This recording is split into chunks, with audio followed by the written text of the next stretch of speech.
Buenas tardes, bienvenidos a Punto Equilibrio, el programa de entrevistas del Boletín del CIUP, Centro de Investigación de la Universidad del Pacífico. Mi nombre es José Ignacio Cabrejos y hoy día estamos conversando con Bruno Seminario. Bruno es profesor de la Facultad de Economía y Finanzas de la Universidad del Pacífico y además es investigador del CIUP. Bienvenido, Bruno. Gracias por haberme invitado. Buenas tardes. Y vamos a conversar con Bruno acerca del panorama económico de cara a la segunda vuelta, ¿no? Le recordamos al público que puede dejarnos sus preguntas en los comentarios. Bruno, frente a una segunda vuelta con dos candidatos polarizados en su visión económica, ¿cómo ha impactado la distribución actual de la riqueza del país en los resultados electorales? ¿Cuál es la relación entre ambos? Pues,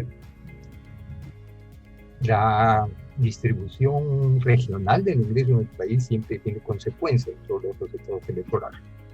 Lo que ha pasado ahora no es relativamente nuevo, viene pasando desde todas las elecciones precedentes.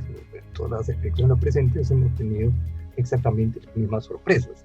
Eso creo que no es la característica distintiva de esta elección. A mí me parece que la característica distintiva de esta elección son las condiciones en que se ha llevado a cabo en medio de la mayor epidemia que hemos tenido en los últimos 60 o 70 años, que han condicionado una campaña irregular, electoral bastante irregular, y que se ha caracterizado por una enorme fragmentación del electorado y por una gran ausencia en los votos, ¿no? Ya, eso es lo novedoso. Ya el hecho de que haya regiones de la sierra que hayan votado mayoritariamente por un candidato frente a Lima es algo que venimos observando desde hace varias elecciones. Eso no es lo nuevo, ¿no? O sea, lo hemos observado, por ejemplo, con la elección de Humala, lo observamos con la última elección, solamente que no se notó, o sea, cuando fue Kuncisque contra fujimoristas, es básicamente la misma fragmentación y el mismo esquema de votación. Eso no es lo nuevo, ¿no? Lo nuevo es efectivamente las condiciones en que se han llevado la epidemia, que determinan que los candidatos que hayan sido elegidos, sean partidos todos, tanto Keiko como Castillo, en el caso de que gane, van a ser presidencias bastante débiles, simplemente porque basta observar la participación de personas, de parlamentarios, para ver que no pueden hacer lo que se les antoja sin alianzas con otros grupos sociales. Y como el Parlamento está tan fragmentado, o sea, van a tener límites para ejecutar sus programas. Entonces, dado eso, la cantidad de ofrecimientos que pueden llevar a cabo es bastante limitada, ¿no? Entonces, por eso las ofertas electorales no nos deben asustar, ¿no? O sea, no, porque ninguna de ellas se va a poder materializar, más aún considerando las urgencias evidentes del momento, que no tienen que ver con ninguno de los pedidos que han formulado los candidatos, ¿no? Claro, entonces, ni para bien ni para mal van a poder implementar lo que quieran implementar. No pueden, porque no tienen, o sea, si tú como partido, para poder implementar algo, tienes que tener el poder de implementarlo, ¿no? Y la única forma, solamente podrías tener el poder de implementarlo si tienes el control. Hay dos formas: tienes el control del Ejecutivo, el control del Parlamento. Pero si no tienes el control del Parlamento, no vas a poder implementar eso. Ninguno de los dos partidos tienen en principio el control del Parlamento. O, en definitiva, adaptar la estrategia que adoptó Fujimori, que es aliarse con los militares. Ya, no creo que el ejército quiera aliarse con candidatos que solamente representan el 12% del electorado. Por lo tanto, si son elegidos, para ser elegidos van a tener que hacer compromisos. ¿Ya? Si no van a cumplir esos compromisos, se arriesgan una vacancia. Claro, ¿no? Y por tanto, lo que neutraliza los ofrecimientos. Está diciendo, en realidad lo que estamos implicando es que nos estamos asustando por cuestiones que son poco trascendentes para la coyuntura. Lo que nos debería preocupar, que no lo han formulado con claridad, es la estrategia que van a tener para frenar la pandemia. Claro, ¿no? Y supongamos pues que el ganador sea Pedro Castillo, sea Keiko Fujimori, logran algún consenso, algunas alianzas en el Parlamento, ¿no? Hablemos un poco ahora de los planes de gobierno que han traído, ¿no? ¿Cuáles son las diferencias fundamentales entre ambos planes de gobierno en lo que atañe a los asuntos económicos?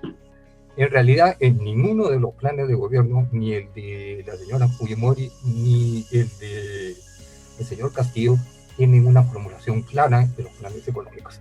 Los partidos que tenían una formulación clara de los planes económicos, porque tenían personas experimentadas para contener esa formulación, han perdido la elección. No. O sea, en ninguno de ellos hay un detalle de cuál es la política fiscal y monetaria apropiada por las circunstancias, ni un detalle claro de cómo se va a hacer para combatir la pandemia. Entonces, y como no lo tienen, y tampoco parecen tener el personal necesario para ejecutar la política económica. Entonces van a tener que llamar a las personas de otros sitios. Y esas son las políticas cruciales. O sea, entonces las políticas que deberíamos estar escuchando hasta ahora no han sido claras. Y en ese sentido, ¿qué le debemos para darle nuestro voto a estos candidatos? ¿Qué le debemos exigir a estos candidatos pues, en temas de política fiscal y política monetaria? Habría que preguntarles con quién va a ser a quién piensan nombrar ministro de Economía, ministro de Salud y a quién piensan proponer como presidente del Banco Central. Tanto a Keiko como a Del Castillo. Claro. En base a esos nombres uno puede inferir cuáles son las políticas que están pensando y si efectivamente están pensando en personas capaces, ¿no? Y que puedan ejecutar las políticas, ¿no? O sea, es una pregunta muy simple, ¿no? O sea, si te dicen esos dos nombres, tú tienes una idea de cómo puede ser gran parte de la política económica, ¿no? Claro, ¿no? Y sabemos, ¿no?, que Keiko Fujimori defiende la Constitución Política del 93 y la llamada economía social del mercado, ¿no? Mientras que, bueno, por otro lado, Pedro Castillo propone una asamblea constituyente para reemplazar dicha constitución y cerrar el Congreso y el Tribunal Constitucional de ser necesario, ¿no? En ese hipotético escenario, ¿cómo impactaría este proceso constituyente que propone el candidato Castillo para las perspectivas de la economía peruana? O sea, no los impactaría, pues digo, hay que preguntarse qué tan factible es esa propuesta. ¿Puede cerrar el Congreso el candidato Castillo? No puede. La única forma que podría sería, él podría cerrar el Congreso, pero si no tiene el apoyo de la Fuerza Armada no lo va a poder hacer. Entonces, ¿para qué ocuparse de esa propuesta? No lo va a poder hacer. ¿Ya? ¿Puede llamar a una asamblea constituyente? Sí, podría llamar a una asamblea constituyente, pero no tiene está seguro de que el resultado de la votación no va a volver a replicar la misma fragmentación que vemos en el Parlamento. No está seguro. ¿Ya? Y es probable que si lo hace va a replicar, entonces no tiene garantizado ni la viabilidad de ninguno de esos cambios. Entonces, como no lo tiene garantizado, efectivamente no lo va a hacer. Entonces, ¿para qué vamos a martirizarnos y preocuparnos de esto? En mi opinión, lo que debemos preguntarnos es qué cosa. Ahí, en el corto plazo, hay varias urgencias que van a determinar el futuro de la economía. Eso, y ninguno de los candidatos ha explicado claramente qué es lo que va a hacer a ese respecto.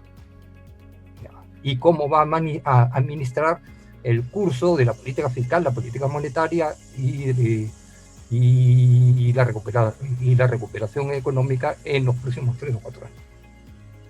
Claro. Y para eso no basta con generalidades, ¿ya? Hay que resolver problemas económicos bastante complicados, ¿ya?, en los próximos 5 años. O sea, por ejemplo, el déficit fiscal el año pasado fue alrededor del 9%. ¿Ya? Este año probablemente va a disminuir. ¿ya? El ministro de Economía tiene que determinar cuándo pasa de una política fiscal expansiva a una política fiscal restrictiva, porque si pasa demasiado tiempo puede detener el proceso de recuperación. ¿Ya? Entonces, para eso necesita un buen ministro de Economía. El señor Nano García, ¿ya?, no parece tener no parece ni siquiera entender el problema, ¿ya? O sea, no he escuchado nada al otro candidato al respecto. No sé quién sería el que administrara la economía, pero te puedes imaginar el resultado. En política monetaria tenemos el mismo problema. El año pasado la oferta monetaria creció como 40% por el programa de reactivación. Eso no puede continuar. Eventualmente uno tiene que ir graduando la política monetaria para impedir que las cosas exploten, ¿ya? Entonces necesitas por primera vez un directorio en el Banco Central sumamente experimentado para preservar la estabilidad económica, ¿ya? Y otro lado, por el lado del sector externo, hay una coyuntura bastante extraña y complicada, ¿ya? Los precios de los metales están subiendo, ¿ya? El precio del cobre ha subido enormemente, se está comenzando a desarrollar un superávit comercial importante en la cuenta corriente. Este año el superávit comercial puede llegar a 8 puntos del PIB, que es una cifra enorme, ¿ya? Y mientras tanto el dólar inicialmente había subido, había bajado, pero entenderán que con un superávit comercial de 8%, la cotización del dólar eventualmente va a caer. O sea, entonces, ¿cómo vamos a administrar que caiga el dólar? Esa coyuntura monetaria vas a necesitar a alguien bien experimentado en el Banco Central. O sea, y el tercer gran problema es efectivamente que la pandemia no está controlada. ¿Por qué es importante el control de la pandemia? Porque mientras que la pandemia, primero porque está matando ha subido la mortalidad del Perú de 150.000 a más de 200.000, ¿ya? Y este año se va a volver a repetir la cifra, con lo cual la tasa de crecimiento de la población del Perú va a caer de 1% a 0.5%. La gente probablemente no sepa que esa es la menor tasa de crecimiento que hemos tenido desde hace 100 años. Ya de por sí eso es un gran shock para la economía, ¿ya? La esperanza de vida ha retrocedido de 75, se calcula 5 años, 70 años, y porque casi todo el sector servicios de Lima y de las principales ciudades todavía no se ha recuperado, y no se va a recuperar hasta que no controle la pandemia. ¿Y por qué? ¿Y por qué es importante recuperar el sector servicios? Porque hay cerca de 1 millón de personas desempleadas. Si no recuperas el sector servicios, no vas a recuperar. La forma más eficiente de recuperarlo es con una sólida política de salud orientada a vacunar rápidamente a la población. Por tanto, esas son las únicas 3 opciones abiertas a los gobiernos. Claro. Entonces yo les preguntaría qué van a hacer concretamente esas 3. Exacto. Y Bruno, tú justo has mencionado este tema de la cantidad de muertes que hemos tenido en el Perú durante esta pandemia, y yo te quería preguntar justamente al respecto. ¿Estamos viendo ahora los efectos económicos de esta situación tan triste? ¿O cuáles serán en largo plazo si no los estamos viendo? No, ya, ni siquiera, no los estamos viendo todavía. O sea, simplemente estamos viendo que la gente ha desaparecido. O sea, han muerto 200.000 en el año. Este año parece que van a morir la misma cantidad. Y entonces, más o menos ha desaparecido más. Como la mayor parte de los muertos son personas de 50, 60, 70 años, y normalmente esas personas están al final de su vida laboral y por lo tanto son las que tienen la productividad más alta, ¿ya? Todavía no los están viendo, ¿ya? Entonces, y además falta, aunque se controle la pandemia, la gente y ha experimentado los efectos del virus, se puede morir antes de lo anticipado. ¿Por qué es importante esto? Esto implica de que el Perú puede pasar ¿ya? Con mayor rapidez a la fase declinante de la expansión demográfica. En concreto, ¿qué significa eso? Que la población, si la mortalidad no desciende rápidamente, la población va a reducirse, puede comenzar a experimentar una reducción. En algunos, y el problema es más grave porque esta reducción puede afectar por primera vez a las zonas más dinámicas del país, ¿no? Como Lima, ¿ya? O sea, en una ciudad que pierde población no es necesariamente una ciudad muy dinámica, ¿no? ¿Ya? Porque eso afecta a inversiones en infraestructura, construcciones, etcétera, en el próximo año. Eso recién se está viendo los efectos de la pandemia. ¿Ya? Por eso, cuando más rápido se controle la pandemia, lo vamos a sentir con menos intensidad. Si no demoramos mucho en controlar los efectos de la pandemia, corremos el riesgo de perder todo el siglo XXI. ¿Ya? Eso es el riesgo en que tenemos, en que estamos involucrados. O sea, no es cualquier tema. Y parece que en las discusiones frente a estas perspectivas, las discusiones sobre el modelo y esas cosas son absolutamente relevantes. Esos son los 3 puntos que hay que contestar. Ahora, los cambios es obvio que también otra cosa que es obvio, que el régimen político ya no da para más, ¿no? O sea, aunque no el capítulo económico de la Constitución es importante, ¿no? Hay fallas obvias en la organización del Estado, ¿no? Que son los que motivan este panorama desconcertante, ¿no? O sea, tienes una elección donde hay 18 candidaturas, ¿no? O sea, una elección de 18 personas, una elección vía el azar, ¿no? O sea, no produce nada resultante.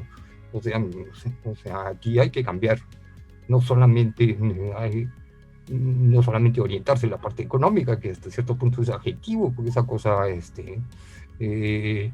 se puede superar con leyes, sino las leyes que norman la relación entre el Poder Ejecutivo y el Legislativo.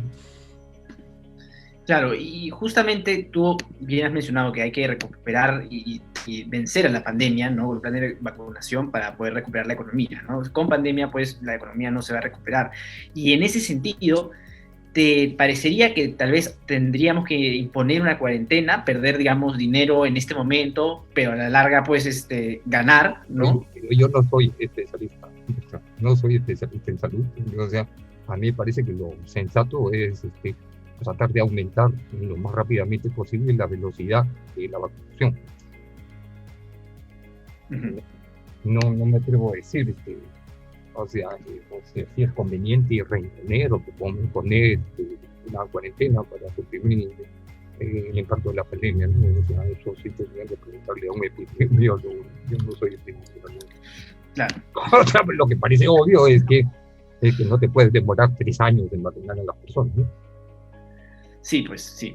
O sea, tenemos que vacunar a la población lo más rápidamente posible. O sea, y tampoco sería aceptable que un cambio de gobierno retrase los programas de vacunación. Por supuesto. Entonces, hay que, o sea, si por esta pelea se van a retrasar, digamos, 2 años los programas de vacunación, mejor es vacarlos a los 2 candidatos. Y, digamos, reencauzándonos un poco en la parte de economía, en lo que va del 2021, ¿cuál es el balance de este año, ¿no? ¿Cómo cambiarían las previsiones? Este año, paradójicamente, las perspectivas, primero hay que entender de que los eventos políticos aplican muy poco la previsión económica, ¿ya? El único impacto que tienen estos eventos políticos es una subida transitoria del tipo de cambio, luego se detiene, ¿ya? Entonces, este año yo creo que es bastante factible que se cumpla la previsión hecha por el Banco Central. Es decir, la economía va a crecer alrededor de 10 puntos porcentuales, ¿ya? Y sostengo esto basado en 2 razones. Que básicamente este crecimiento es estadístico. El año pasado, digamos, en el segundo trimestre del año, caímos 40. ¿ya? Entonces es imposible que, y dado el patrón y si observamos lo que ha pasado con el Producto Bruto Interno, en diciembre y lo que pasó en enero y febrero, ya comprobamos que el impacto de la nueva cuarentena ha sido bastante leve. Ya, o sea, a lo más se va a reducir un poco el Producto Bruto Interno en febrero, y en marzo la economía ya va a comenzar a crecer. Y cuando digo va a crecer, va a comenzar a crecer sustancialmente. ¿Ya? Y más o menos la tasa en marzo probablemente crezca alrededor de entre 8 puntos porcentuales, ¿ya? Y en el segundo trimestre puede crecer a 40%, 30-40%, dependiendo del curso de la política fiscal. Si uno hace los números, el crecimiento probable le da con facilidad, e incluso siendo sumamente pesimista, una tasa de crecimiento de 9 o 10% para este año. Entonces, o sea, es poco probable que esa tasa se afecte, ¿ya? Especialmente porque siempre hay rezagos. Entonces la economía, sabemos, ahora, no solamente eso no es lo nuevo que la economía va a crecer. Lo nuevo en realidad es que los precios de los metales, ¿ya?, están subiendo enormemente, ¿ya? Con esto estoy especialmente el precio del cobre y el precio de los metales no ferrosos, ¿ya? ¿Y qué es lo que va a pasar? Que este año probablemente vamos a recuperar los niveles de exportación de metales que teníamos antes de la pandemia. Sin embargo, los precios de los metales ya llegaron al nivel que tenían cuando alcanzaron su pico antes del descenso. Si tú haces una multiplicación, vas a tener un aumento muy fuerte en el valor nominal de las exportaciones, el valor en dólares de las exportaciones. Mientras tanto, como la demanda está deprimida, las importaciones están bajas, como consecuencia se está comenzando a gestar un superávit comercial enorme. Cuando digo enorme, la cifra parece ser que puede llegar a 8% del Producto Bruto Interno. ¿Ya? Normalmente, cuando hay un superávit comercial de esa índole, las presiones hacia que baje la cotización del dólar son muy fuertes, ¿ya? Porque el Banco Central no ha perdido reservas, ¿ya? Y es imposible que con ese superávit la siga perdiendo, probablemente va a ganar una cantidad sustancial de reservas. Ese es el panorama que tenemos. Por ahora no hemos sentido ese panorama porque simplemente es un aumento en las utilidades de las empresas mineras, ¿ya? Pero ese aumento en las utilidades de las empresas mineras va a recuperar la cantidad del impuesto a la renta que cobra el Estado, especialmente de renta de quinta categoría. Entonces, que había bajado por el descenso de precios. A eso aumentale la recuperación en volumen, entonces la recaudación por IGB se va a recuperar, entonces el déficit por estas fuerzas se cierra aproximadamente. Automáticamente, solamente que necesitas a gente que vaya entendiendo las cosas para que vaya administrando las cosas. Entonces el panorama que se está gestando es en realidad expansivo, ¿ya? Lo que complica ver este panorama expansivo es específicamente estos ruidos políticos que existen y que la gente les da demasiado extensión. Y entonces, frente a este panorama expansivo, o sea, ¿y por qué no se manifiesta con mayor claridad? Porque simplemente todavía tienes demasiado desempleo en el sector terciario. Entonces, si tú combinas políticas simples en materia fiscal, políticas fiscales en materia monetaria, con una política agresiva de control de la pandemia, podría salir rápidamente de esta situación, ¿vale? Claro, si no haces eso, no vas a salir de esa situación. Entonces, simplemente esas son las tres respuestas que deberían contestar los candidatos para ver que la gente. Y esto del capítulo económico, y esas son tonterías que no tienen mayor relevancia, ¿no? O sea, de gente que no sabe, cuáles son las fuerzas que determinan el crecimiento o el proceso de acumulación, ¿verdad? Y Bruno, sé que lo has mencionado en parte hablando de las muertes que ha habido por el COVID y de la crisis económica que estamos viviendo, ¿no? Pero la mayoría, pues, de los últimos presidentes del Perú, ¿no? Toledo, Alan García, Ollanta, Pablo Kuczynski, ¿no? Recibió un país con un mayor nivel de bienestar que sus antecesores, ¿no? Y tal vez por primera vez en muchos años, el nuevo presidente o presidenta del Perú no recibirá un país en bonanza. ¿Qué Perú entonces encontrará nuestro próximo mandatario el 28 de julio cuando asuma la presidencia? Bueno, ya lo hemos descrito, ¿no? La producción ha caído 10%, y hay 200.000 muertos. Ya, por año. ¿Ya? O sea, la caída de la producción no es muy... y hay un desempleo masivo. No. Esas son las circunstancias que estamos viviendo. Nunca hemos tenido, ni siquiera en la época de Sendero Luminoso, la cantidad de muertos que tenemos con respecto a la pandemia. O sea, Sendero durante sus 5 años de rebelión produjo más o menos 60.000 muertos. ¿Ya? Hoy día la pandemia por año está matando a 100.000 peruanos adicionales. Y este año va a volver a matar a 100.000 peruanos adicionales. Y ese es el problema que tenemos que preocupar, ¿no? Cómo evitar que efectivamente ya haya 100.000 muertos adicionales. Este año no creo que haya mucho que hacer, ya, o sea, las políticas públicas. El próximo año se puede volver a repetir la cifra. Vamos a dejar que de nuevo mueran 100.000 personas más. Entiendo, es una tarea del próximo gobierno, ¿no? La persona que te dice cómo va a evitar que mueran 100.000 personas es la que debería ser el presidente. O sea, no es una tarea, es la tarea que tiene que hacer el gobierno. Una tarea central, sí. La tarea central.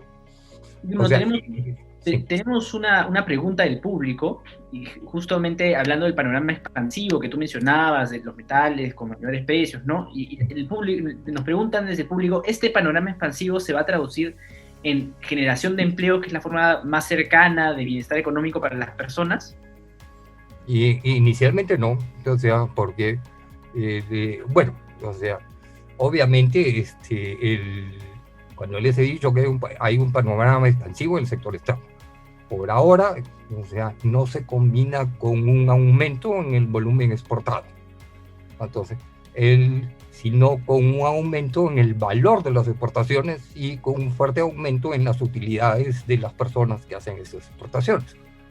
Que se traduzca esto en desempleo depende del destino el uso que va a hacer el Estado de estos recursos adicionales. Normalmente cuando ocurre esto lo que debe pasar en los próximos meses es que suba los ingresos por canon de los departamentos de las economías regionales, y estas van a tener que recibir mayores transferencias por parte del gobierno, y con eso pueden ejecutar programas de inversión pública, ya un poco como lo que pasó en la era de Alan García. Pero eso ya depende del gobierno. Si efectivamente ahora, si no hay una gestión macroeconómica adecuada, lo que puede ocurrir es que se genere un exceso de caja en los gobiernos regionales, como ha pasado en otras oportunidades. En ese caso, este panorama expansivo solamente mejoraría las utilidades de las empresas mineras, ¿no? Ahora, por supuesto que hay un conjunto de consecuencias, ¿no? O sea, obviamente, si tienes un superávit de 8 puntos porcentuales en el PBI, la cotización del tipo de cambio a 3.60, 3.70 no es sostenible, ¿no? El tipo de cambio se va a desplomar, ¿no? Entonces, con ese superávit. Ese superávit es más o menos 8.000, es alrededor de 8 puntos porcentuales del PBI. Es equivalente a todo el impulso fiscal. Ya, que este año se va a reducir el impulso fiscal, ¿no? Siempre se va a reducir porque los ingresos fiscales van a aumentar, ¿no? Por eso, como les digo, que las personas que tengan que gestionar una situación que es complicada, donde se combinan fuertes impulsos expansivos de afuera, ¿ya? con una situación bastante dramática a nivel de desempleo en el interior, tiene que ser una persona bastante experimentada en política fiscal. Y lo mismo en el Banco Central. O sea, si eliges a alguien que no tiene idea de cómo funciona la economía, bueno, o sea, el panorama efectivo no se va a ejecutar. Exacto. Ya, entonces, Bien. y ahora hay que tomar en cuenta que ninguna de estas dos candidaturas tiene, esas personas las va a tener que llamarse, las va a tener que importar de otros puntos, porque los partidos que tenían esas personas no han sido elegidos. Claro, y Bruno, tenemos finalmente una última pregunta del público. Carlos Arista Montoya nos pregunta, ¿se debe reactivar la economía con el modelo primario exportador? O sea, en realidad es que no podemos escoger. O sea, las economías se reactivan. Y dicho de paso, la economía ya comenzó a reactivarse. ¿Ya?